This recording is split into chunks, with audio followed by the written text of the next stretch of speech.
کسی شے میں کوئی تاثیر نہیں اگر اللہ نہ چاہے. آگ جلا نہیں سکتی اگر اللہ نہ چاہے. پانی ڈبو نہیں سکتا اگر اللہ نہ چاہے. زہر ہلاک نہیں کر سکتا اگر اللہ نہ چاہے. کوئی چیز فائدہ نہیں پہنچا سکتی اگر اللہ نہ چاہے. تو در در پہ کیوں سر جھکاتے ہو؟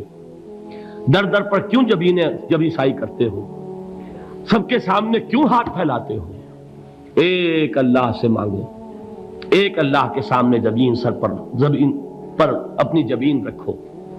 لا فاعل فی الحقیقت ولا مؤثر الا اللہ. نظر آتا ہے ہمیں کہ پانی پیاس بجھا دیتا ہے. پیاس بجھانے کی صلاحیت پانی میں نہیں ہے، اللہ کے اذن سے. کھانا بھوک مٹا دیتا ہے. بھوک مٹانے کی صلاحیت کھانے میں نہیں ہے، اذن رب میں ہے. دیکھیے یہی یقین تھا حضرت